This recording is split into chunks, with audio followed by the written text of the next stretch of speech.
Back with another Stick Talk. This episode 2. We back at it again. It's your boy A-Tone. It's your boy Tone Capone. Another one like the other one. You feel me? Feel you. What's your day like, man? How's it going? Man, it's nice out here today, man. I mean, everything's lovely. Can't complain. Anytime above ground, we good. Hey, that ain't never lied. Make it the best never we lied. can do. Never lied. So what are we talking about today? Well, first off, we need to talk about a lighter. Yeah, you do need the one. lighter, you know what I'm saying? I didn't want to bring mine out, you know what I'm saying? Because, I got that high-tech stuff. You ain't got no high-tech shit. Why you doing that in front of people? They don't know that. They don't know. Right back at it. We still with the Champagne Edition Perdomo's 10th anniversary. All day. These are the best cigars. They really are. Give us a minute to get right. Okay. We good. All right. What's your day like today? It's been great, man. I had a sure about my night. You gotta remember. Nah, seriously, you gotta remember now. Your little niece had a little 8th grade prom dance thing last night, and it was so nice. She was beautiful. She really was. She was beautiful. Did you dress up? Did I dress up? He got Did you dress up? Nah, the little date came and everything. He was real respectful and everything. I don't know if it was because I was looking like I was mad or whatever, but But you did. You remember you said you was gonna call me over there so we can all do the 50 Cent in the garage and scare the shit out of the little boy. Just to let him know what was going on. Man, I was so proud and so happy for her. She was so happy and everything, and she was beautiful. It was great. That's what's up.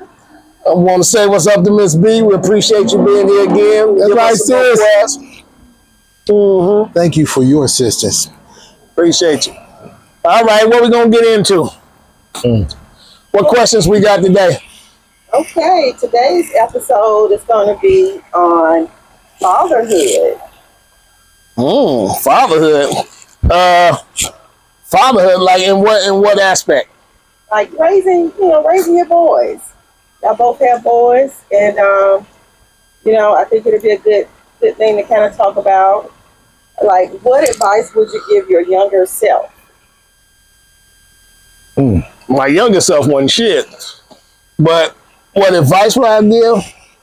Or my I don't know if I would give myself no advice to younger me, because everything that I went through actually made me see and bring me to the person that I am now. All those trials and tribulations or whatever it may have been, it just helps you, it grooms you to be a better man. You know what I mean? What you think? The youngest of 8. And my dad, I always strive actually to be like my dad. My dad was just the provider. He took care of all of us, and then gave us that good work ethic. Did I say that right? Ethic. I didn't need you to correct me. But yeah, I had the good work ethic and everything. And I instilled that in my boys. My boys are fantastic. I got one that's, getting ready to graduate college. I got one that's trying to be like his Uncle Real Tony. Uncle Real Tony, that's all he ever talk about. Uncle Real Tony. Anyway, so you just want them to be able to provide for themselves, know how to do this, know how to do that, know how to treat people, know how to treat a woman. You know what I'm saying? Because hey, if it weren't for them, we wouldn't be here. It wouldn't be no father. So I guess you need both of them, right? But at the same time, you know what I'm trying to say. Well, I look at mine was a little different in my case, because Chicago brings you up in a total different mentality. It's either where you at on the totem pole, it's just how you eat. So I left home kind of early. I was already in the streets at 16. So, I think what made me be better in fatherhood is everything that I didn't have, and I don't mean just material. Everything that I didn't have, I made sure they did. Right. You know what I mean? Yeah, I get it. I may not have been the best husband or whatever at the time, but nobody can deny my fatherhood. Yeah. Because I didn't know nothing. I became the best father by even that situation doing what I would want as a kid. Yeah, exactly. You know what I mean? Yeah. You know, now being a husband, that's something totally different. I still was good, but at the same time, it just when you ain't have no blueprint to show you how to do this shit, you pretty much doing it on your own. You're trying to figure it out as you go. You know what I'm saying? So, but you have errors. You just try to correct them. Oh yeah. You know what I'm saying? And nobody's trying to put a person through anything. You know what I'm saying? But you just gotta just try to do the right thing. That's all I can say about that. You gotta try to do the right thing. And then most importantly, me, I'd be like, I just try to treat people the way I want to be treated. Facts. But you know, a lot of times they don't realize though, you a young man too. You know, when you young at 21, you don't know, or 22 or whatever, in your 20s, you don't know what the hell being no father or none of that stuff is, especially if you ain't had it. What the hell? It's amazing you say that, because I remember when my oldest daughter was born, and I remember my mom was telling me, like, okay, now, think you might need to go and settle down. Who? Who settled down? Settle what? I was like 21, 22. I never get my mom to say that to me seriously. The first time she said it, she said, yeah, I don't know if she was joking or not, but she was like, you might want to go ahead and get married. I was like, who? You marry her. Pow, slap it just like that. I would try to be disrespectful. Who get married? But, anyway. but that's 9 times out of 10 how it is. I mean, it's old school. That's very, very old school. If my mom was alive today, my mom would be seriously 98. Facts. She really would. You know what I'm saying? So, you know, I'm just saying that to go back to how old school that was. You know, that's how they was raised up anyway, you know. But just to get back to that question, you know what I'm saying? You just want to, like you say, you want to try to teach them to be the best in everything. You know what I'm saying? You're not, Facts. You know, they're going to have their issues too, but still you try to steer them away from them. All you can do is tell them. Facts. And if you raise them the right way, they're going to listen and they're going to go through. You know, they're going to go through their own things, but what I'm saying is they're going to do the best that they're going to be, and they're going to be the best, you know? Facts. Might end up growing up to be like Uncle Tom. Yeah, I'm proud of my boys, though. I'm not even going to lie, because they may thought I was hard on them or whatever, but now that they fathers, they see it. Yeah. So it's all that matters. You know what I'm saying? That's all that matters. That's just like a kid being at the house. They think that everything is, heck, my youngest actually thought that you can go to the bank and the bank just give you money. They didn't know that you have to put the money in the bank. You know, so that's why I say it's just you have to learn. You have to learn. If that answers your question. Okay, so what have been some of the challenges that you guys have faced as a father? Mine would be mothers, get out the way. And I don't mean to be that bold in it, but get out the way. I don't know what it's like to be a woman, just like you don't know what it's like to be a man. Mm-hmm. So the point is, whether a person is financially or whatever it may be, you still let that man be in that child's life, because you got to realize if he's 50% of you and 50% of me, you just can't teach him your half and then don't think he's not going to yearn for his other half for who he is. No, and now you playing a lot of fix up, because guess why? You done made the dad seem so bad that he's mad at the dad. Now, when he finds out it wasn't what he thought, now the anger comes back to you. Yeah. So back in the day, I used to always say to myself, fathers would be you always be unappreciated as a father, because you walk in the house, before you get to the door, everybody playing and having a good damn time. When you come in, it's like you stole the joy. You like, what the fuck?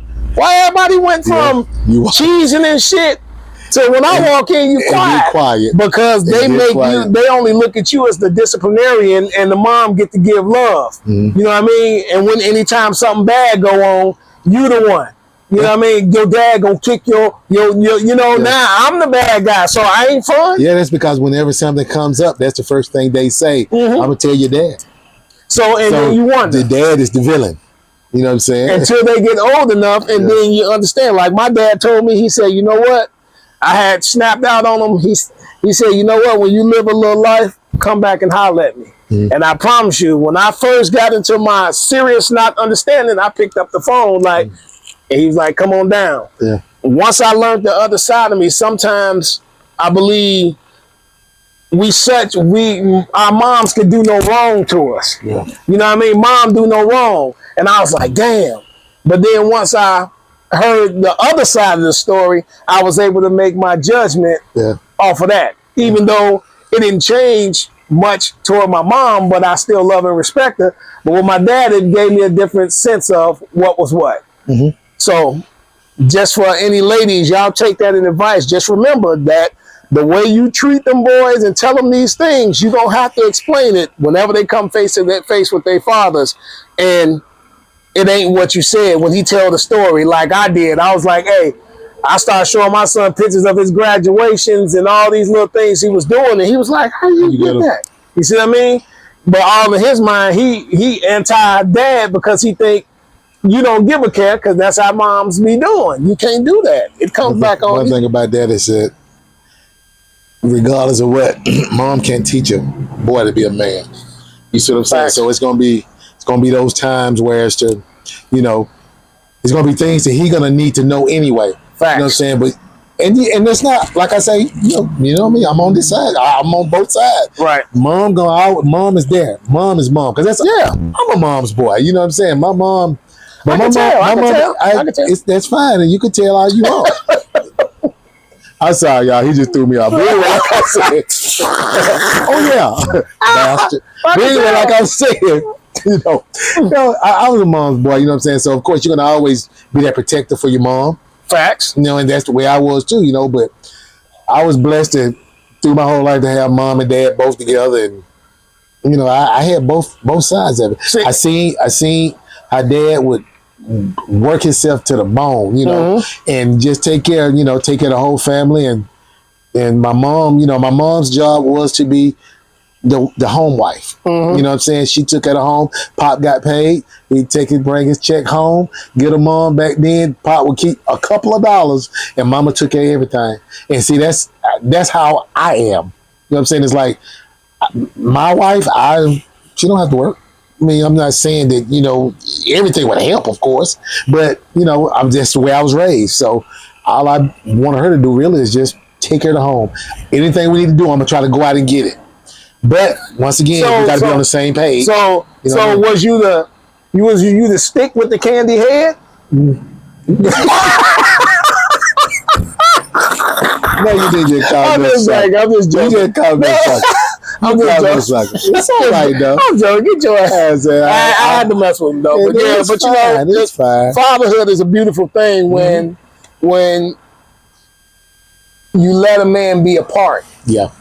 Without your personal, all your bullshit that y'all got going on has nothing to do with the son or the daughter. Right. You know what I mean? When you don't realize that a lot of you women, and I'm not pointing fingers because it's messed up dudes out here, but a lot of y'all, you breastfeed the poison right to your child because of the anger and hostility you got because you don't like him. Right. But you didn't think about that when you was with him. In the beginning, you know, you didn't have to go to child support to have intercourse or whatever. You didn't need their help now. Now all of a sudden you need it. Hey.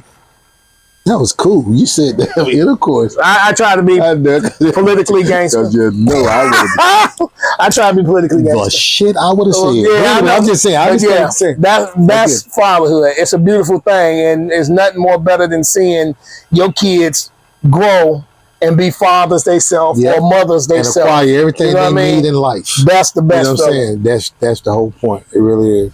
That is it.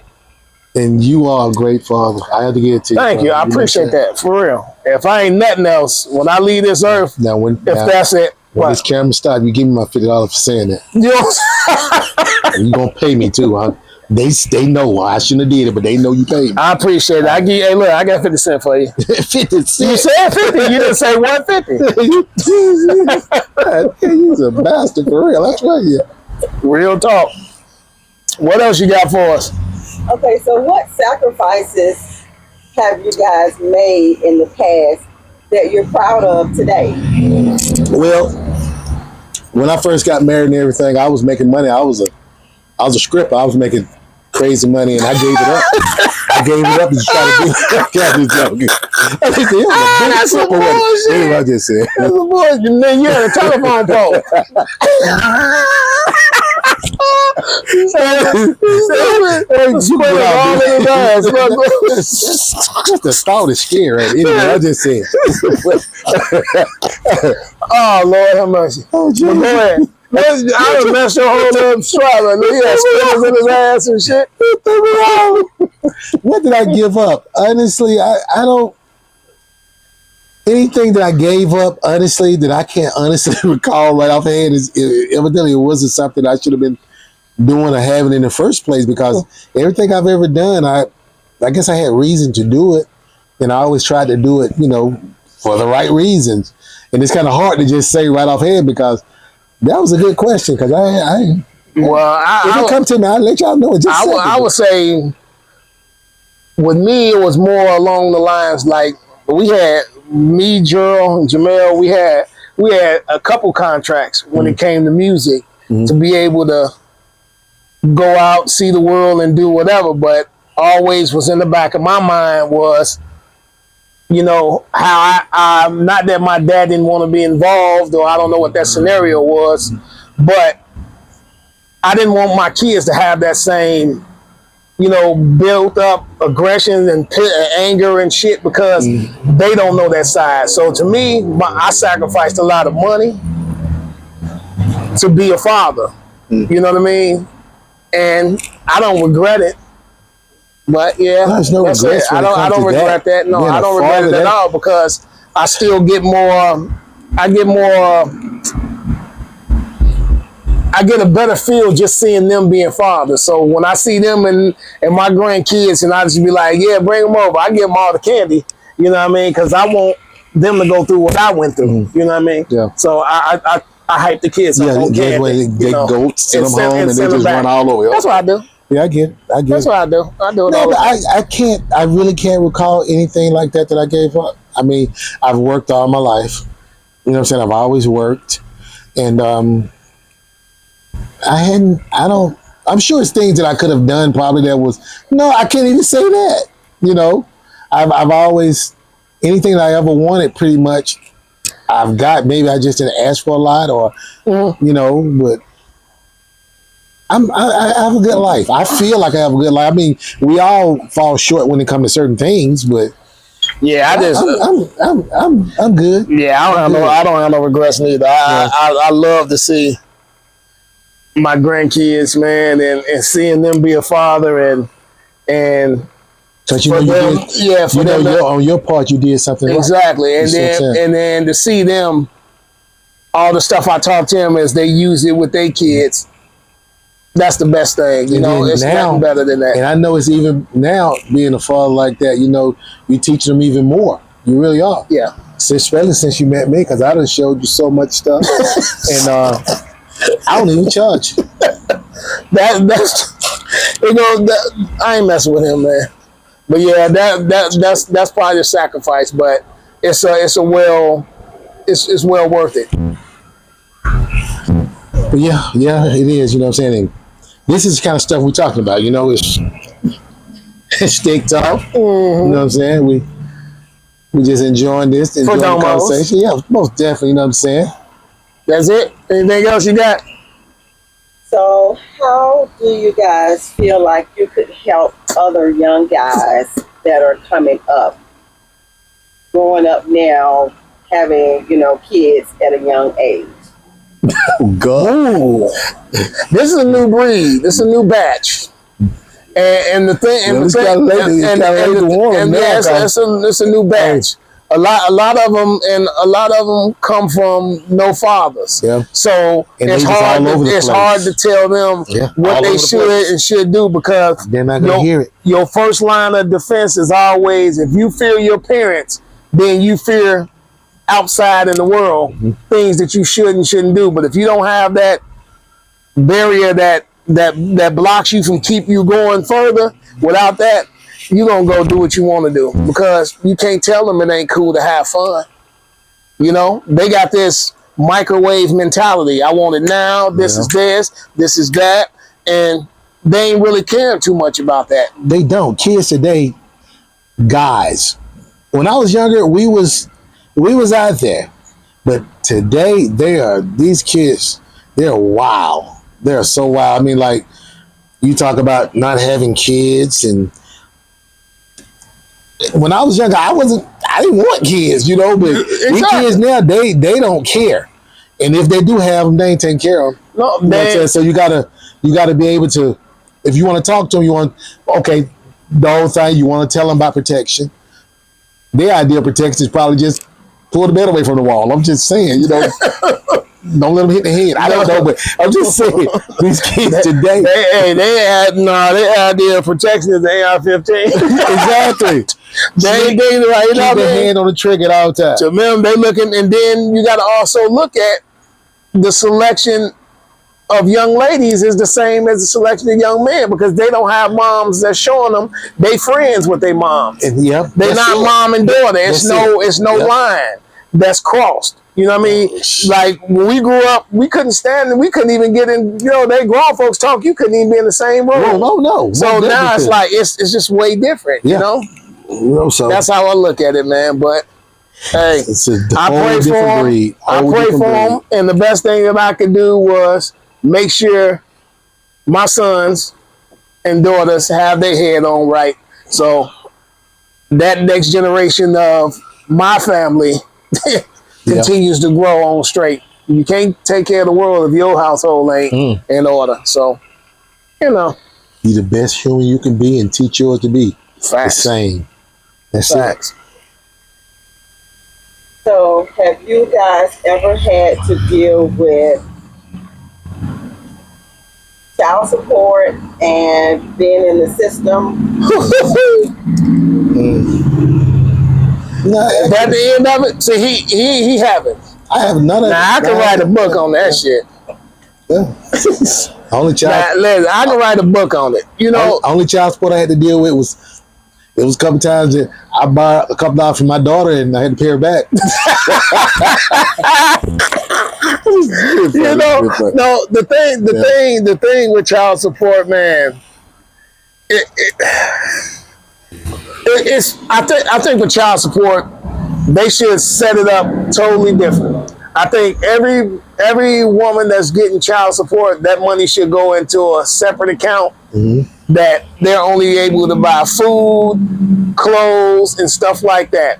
And whether the child support be vouchers or whatever it be, you know what I mean? You need to get out and get your own shit. Yeah, you shouldn't be living off the child support. The child. Yeah, it's keyword child support. You know what I mean? Some women do child support out of anger, out of this my get back. I ain't with him no more, and I don't want to see him happy. So I'm gonna be a part of his life or her life in some kind of way. And you know what I mean? What other way than you can get back at a person?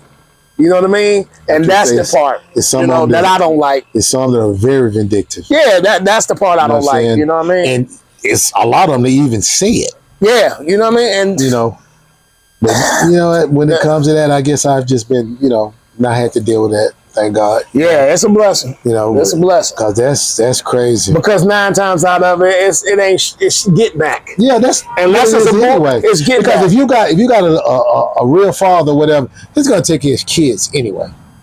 So that's the whole point. But no, if you let him take care of his kids, and then you got those that they'll even put your child support, but still won't even let you see the kid. Yeah. Or they upset with you because maybe you with somebody else that had a kid once you got with them. Yeah. So now they bitter. Now they want to turn you taking care of that kid. They want to turn that kid against that kid and that lame shit. That shit's lame, man. Mm-hmm. That's lame. If somebody ain't paying, then I understand that. Or if he ain't involved, you can't make every motherfucker have a 7-figure job. Right. The time is the most valuable thing. It ain't the fucking money, because if he don't know nothing, he's still gonna be in need. Yeah. So knowledge is key. That's a touchy subject, but okay, on to the next. Well, but we like to keep these short and sweet. You know what I mean? And we love this because this is what we do regularly on the weekend. Oh yeah, most definitely. And we just do it, This stick talk, I'm glad my sons get to see it, because if I'm no longer here, you can always play these tapes back, and see what's what, But we appreciate y'all. Ah, look at me burning myself on TikTok, following after him. Damn. It's okay. Hey, look. Jay, this is my first We fumble. appreciate y'all. We appreciate y'all. We really do. Hey, we coming back. We coming back. Make sure, you know. This is Stick Talk. Hit that like button, hit that subscribe, hit the notification so you know when we drop a new video. Hey man, share this video. Hey, the like button, all that's free. It don't cost you nothing to hit like or leave a comment. It's free. You know what I mean? It ain't coming out your pocket. And it's your boy, Tone Capone. A-Tone. Appreciate y'all. Stick Talk. Peace. All right. This Stick Talk 2.5. 2.0 and a half. We just sitting there, you know, kicking it. I ain't And tell you no joke, man. The way you dropped that sugar a few minutes ago, that was kind of crazy. Tone, that shouldn't even been on there, dog. Yeah, but Don't bring. Why you bring up old shit? I said, man, come on, bro. Don't bring up old shit. You know what I'm saying? Because, you know, I don't do that kind of stuff. Well, okay. What's a question you want to ask me? Why you drop that sugar like that? I fumbled the ball. I fumbled. Damn, dog. Damn. Hey, man. What's something you want to ask me? I don't know. Something I want to know about you. But not about how I'm so fly. But I'm just saying, like basic stuff. Okay. What made you get into music when you first started doing the music thing? Wow, damn, that's a good one. I know it was. All right. What got me into music was when my buddies Joel and Jamel, they were already doing the music. Mm-hmm. I was hustling. Mm-hmm. And I was trying to figure out something I can do outside of it. And the way they was doing it just seemed like so much fun. I was always the one that didn't smile, the block, whatever. Mm-hmm. And I was just like, you know what? I can do that. And I know my story is just, the stories I'm gonna tell gonna be real shit. Right. So I just started figuring out, okay, how do I write a song? So anything I do, I like to study it and see what was what. Mm-hmm. So that's what made me do it. And I have wrote a song about my daughter Antonia that had passed. Mm-hmm. And I'm talking about this bumping through the hood. Everybody like, damn, his part. And I was like, I can do this, you know what I mean? And after that, I just started really pursuing it, you know what I mean? I can always write, you know, and that's pretty much how I started. Just man, that's a gift. So you had a gift already, you know what I'm saying? So that it just came because it was there. I think it came because it was something I could talk to. Mm-hmm. You know what I mean? Music was something that I could express myself with. Mm-hmm. I didn't have to go be violent. I didn't have to go do none of these things. I could just say what I felt on that track. Mm-hmm. and try to point at people's heart from it. And, you know, I've never wrote songs that degraded women, called them bees and all that. That just never wasn't me. I always wanted to write my story to tell you the beginning and the ending, how it started and how you can get out of it. Mm-hmm. That's how I always did music, and that's where that came from. Well, it's a good thing, though, man, because you did it your way. You ain't try to do it like everybody else. Exactly. You know? Exactly. That's all right, man. You want to know why I started writing music? I'm listening. I ain't started yet. I was just saying. You know, see, y'all see this shit. You know, y'all see it. And you know, the thing is, what really gets me is when my buddy passed away. Mm-hmm. Like I always been trying to. I don't care what it was. I was always trying to do something that just was great. Mm-hmm. Out of the norm. You know what I mean? Because everybody else do it. I remember when I was in my hometown. Once we started doing music, everybody in the hood started doing music. Tell them where your hometown was. I don't know where your hometown was. Chicago. You got to tell them I know. Tell them something. Chi-town, Chicago. What you got extra questions? You got other questions? So did you ever write a song that maybe bothered somebody in the wrong way? All the time. I would write songs that have my brother name in. I tell my brother, hey, we don't kick it like we used to, because I knew he'd hear it. Mm-hmm. You know what I mean? I would write songs about if it was something that with my mom or something, because I know she would hear it. Sometimes you got to catch people in the element. If you just tell them straight out, they take offense to things. You know what I mean? But when you give them one thing about music, when you by yourself, you'll acknowledge wrongs where you fucked up at. You know what I mean? Even me, that's why I would write it. You know what I mean? I wrote my wrongs and shit, you know? So it is what it is. It's weird though, because, you know, writing music, you know, honestly, I've never written music or whatever, but believe it or not, what I do is I write poetry. I mean, that's the same thing. I know, but what I'm saying is like, I can sit and I can listen to something and go through things that I've been through in my life, or like my mom, I can sit here now, real talk, seriously, and I get emotional about it because it's like, I can sit and listen to Creed, different type of music. I know you're talking about I can Creed. listen to Creed, and I would just start crying, and I would be on my computer, and I just write. Like when my sister passed, I don't even know what you would call them. Some people call them devotions. Like for her funeral, I wrote, but I couldn't go. I was the only one in my family that didn't go to my sister's funeral because I didn't want to see my sister like that. Yeah, no, I'm like that too. And so I wrote this for, and not for no kind of accolades, but that's all everybody was talking about. And like, I'm talking about to the point where I know I wrote, oh God, at least 500 different ones. I really did. And my niece's husband, he passed. We just lost him less about a year ago, but he would always tell me about trying to get it copyrighted and stuff like that. But I was doing it not for that reason. It was like an outlet for me. Yeah. I just write, and I felt so good when I did it. And it's like, but the thing about it is like, I'm sure it's just like you writing a song. I can't just go in and sit down and write, because I go and sit down. I'm just gonna sit there. It's got to be something to move me. Yeah. And once it moved me, it's like my heart just. That's but once it stopped, yeah, boom.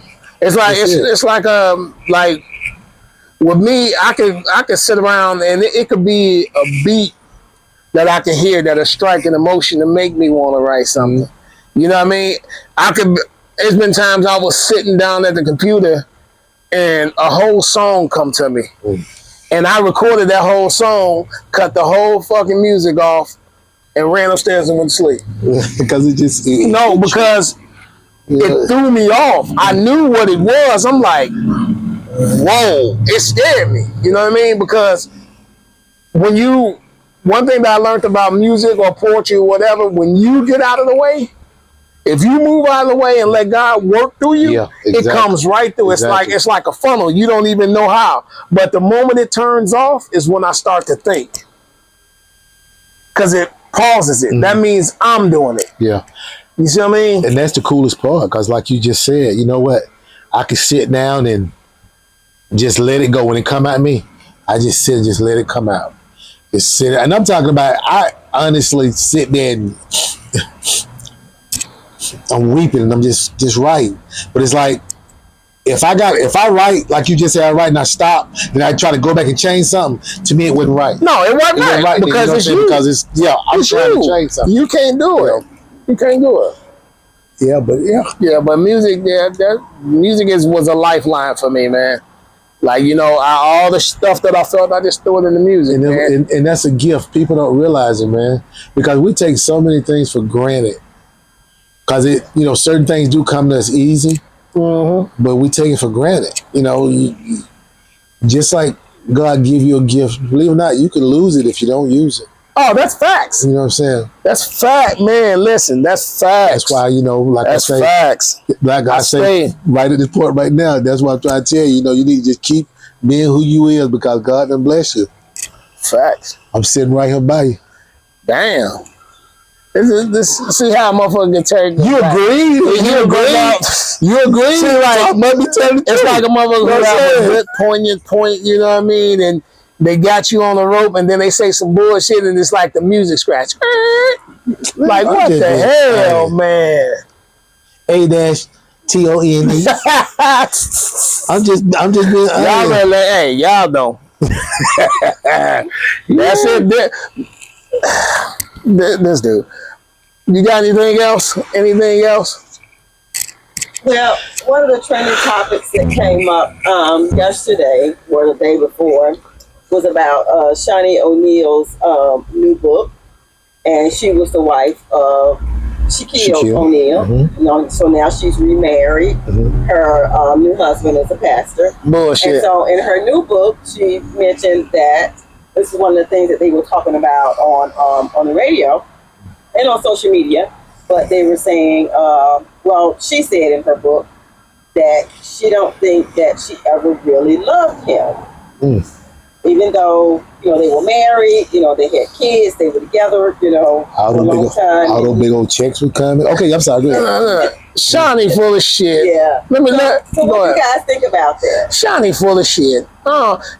You wasn't in love with him, but you was in love with that bank account and what it was finna do. Just said, and you knew what was what. Here go the funny part about it. If you wasn't in love with him then and you wasn't in love with him now, then what was you in love with? You was in love with the money. See, now I peeped that when I saw that. One thing she did was, remember, she had that show, right? She had that basketball show. She tried to use his name, and he put a cease and desist, say she can't use his name. Well, guess what? Now she need a book. So guess what she say? You know, I wasn't in love with, like, you trying to mess up that man's bag. Now, I want to hear the same thing if this pastor don't turn out to be who he is. But have that same energy. You chose that man, and then you ain't realizing that man, y'all got kids. So you just told your kids that. You think about it, you told your kids. No, that. I feel what you're saying. Yeah, and to say that in front of kids, you told your kids what that. I'm saying is, like, how could she mess up his bag? No, if he responds to her a different kind of way. She's trying to bring that out of him, and not what she ain't saying. Also is, guess what? When he got with her, you already had a kid.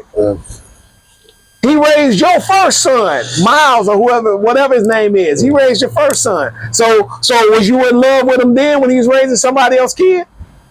You know what I mean? Well, what about the daddy of him? Was you in love with him? Like, that's bullshit. That's selling a book type shit. That type of crap. Well, you know, they're going to say certain things to do that anyway. That's all her book. She don't got nothing else to talk about if she don't mention him. You don't know her without him. That's how she came about. Exactly. We don't know her without Shaq. So now all of a sudden you need to sell your book that whoever your manager was said sprinkle a little this in there because really, and Shaq played it like a G. I wish you the best. Yeah, I wouldn't have been with me neither. I ain't know me. You looking at a young man who got a $140 million contract, ain't never been married, don't know much about being a man, but he took care of yours. Yeah. You tripping. Now if a dude said that about a female, every female in the world would be up in arms. Yep. You know, I don't like that. I don't like that. Sell your book. Sell your book. Don't use that man for that. I mean, that's the thing about it, man. We always bring each other down. Right. We always try to belittle each other. You know what I mean? Yeah, but that's unnecessary. It is. It is. And the reason you got some money right now is because of what you got from him in the divorce. Who was you before then? Nobody know. Nope. Don't do that. Don't do that. I hate when people do that. And that's not just a woman. If a man did that shit, that shit corny. That shit corny. And that's where we at right now. Everybody trying to get money and shit on the next person and so they can come up. That's corny, man. It's corny. I don't like that. I do it. Let's do this, Carl, because you I got upset? Yeah, you're gonna cry in a minute. You're gonna tear up. Yeah, that's just some bullshit to me, man. Because, you know what I mean? No matter what you do, it ain't going to be right. You know? But this was a little bonus questions that was asked to us. Sorry if I went off a little left, but that kind of stuff hits me in the heart because that's corny to do that. But again, thank y'all for tuning in to Stick Talk. Hit that like, subscribe, share button, notification so you know every time we drop in a video. Once again, Tonka Paul. A-Tone. We appreciate y'all. See y'all next episode. Yes, indeed. Peace.